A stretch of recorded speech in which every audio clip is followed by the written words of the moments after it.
The number of Ayushman Bharat beneficiaries has now crossed the mark of 1 crore, and Prime Minister himself has launched this scheme. And to speak on this, I am also joined by CEO of Ayushman Bharat, Indu Bhushan, and we'll try to speak to him and try to understand as to how it has been done and how challenging it was, and what all efforts the government had to put in to reach out to these 1 crore beneficiaries. So first of all, congratulations to you for this good achievement.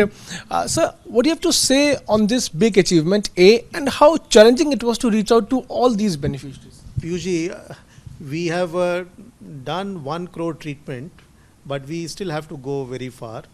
Of course, linking 50 crore beneficiaries with 21,000 hospitals in 32 states and UTs and bringing them together was a challenge.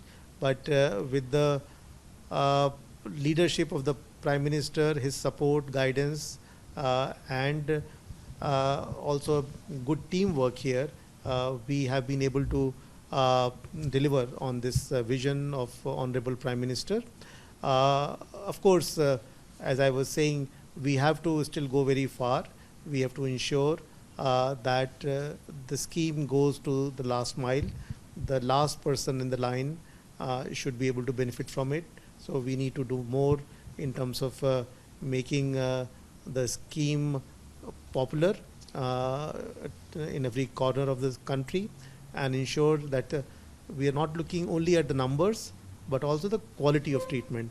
So that is our focus right now, to ensure that quality treatment is provided to all people who need treatment. Exclusivity of this scheme is that it is portable, and if you talk about the portability, how it was done, because we know that how if one is treated in some other state, the payment is being made in different states. How it was done? You are absolutely right, Piyushi.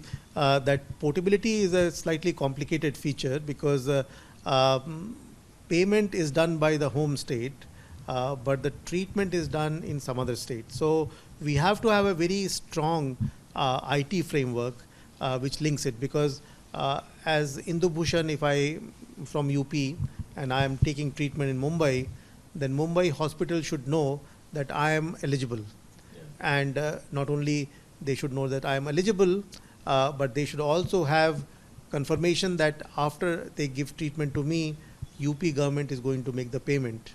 So bringing all of them together through a strong IT backbone was a challenge, and then ensuring that state governments keep to their commitment, because once their beneficiaries have taken treatment outside, they have to make payments, and ensuring that payment is also a challenge. And we very closely monitor this and work with states and hospitals to make this happen. But you're right that this is a unique feature of this scheme, and in many other countries, when a scheme like this has been launched, they have not started with the portability, because portability is very complex. But in this scheme, I'm very glad that this feature has worked well, and out of 1 crore treatments, more than 1 lakh treatments are portable treatment. These are for people who are from different states but have gone to different states, and most of these people are from UP, Bihar and MP. You are actually talking about the migrants, sir, who have got treated with the help of this scheme, sir. Yes. So either they're migrants, many of them are migrants who are living in, say, states outside their state, but also in some states availability of quality service is not there. And for example, if you have to go for cancer treatment, people prefer to go to, say, Tata Memorial Hospital in Mumbai, and because they have the best facilities. Similarly, for many surgeries, people want to come to AIIMS, Delhi.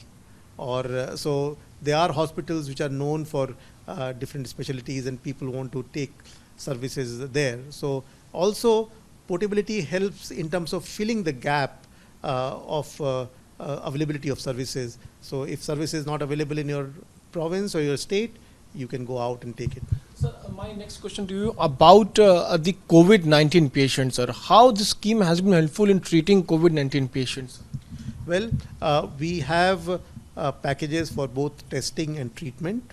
And right now, as you know, that much of the testing and treatment is done by the government, and the government is doing it for free for both PMJ and non-PMJ beneficiaries. But from the private sector, our scheme covers both testing and treatment. And as of now, we have provided testing for more than 3,000 patients, which are PMJ beneficiaries, and treatment for more than 2,000 people. Sir, another question about, we know that right now we are totally focused on COVID-19 patients. There are other, schemes also, other services also, which people would want to go to hospitals to avail for. Don't you think that it is somewhere affecting these services also, sir? You are absolutely right, Piyushji. What has happened is that because of fear of the infection, because of lockdown, because of also that people's incomes have gone down, we see that footfall in private hospitals and even government hospitals have gone down for non-COVID services. Before the lockdown, we were providing about 25,000 treatments every day. But after lockdown, the number has come down to 12 to 13,000. So more than about 50% drop. But one thing which is good is that when you look at critical services like chemotherapy or for dialysis, hemodialysis, the drop has been only about 15 to 20%, whereas the overall numbers have come down by 50%. But yes, you are right. This reason is that many hospitals have scaled back their operations. Many hospitals have closed because they are not finding it viable. There is a fear of infection.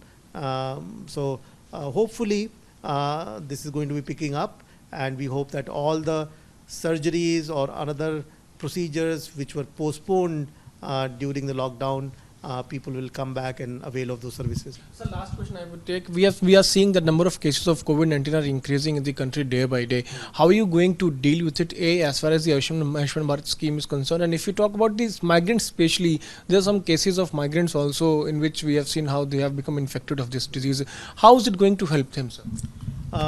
We are hoping that, of course, the government hospitals will be able to take care of this, because lockdown has given us very precious time in which to prepare for any surge or any increase in infections. And one good thing is that not all of the COVID patients need hospitalization or treatment in ICU or ventilator.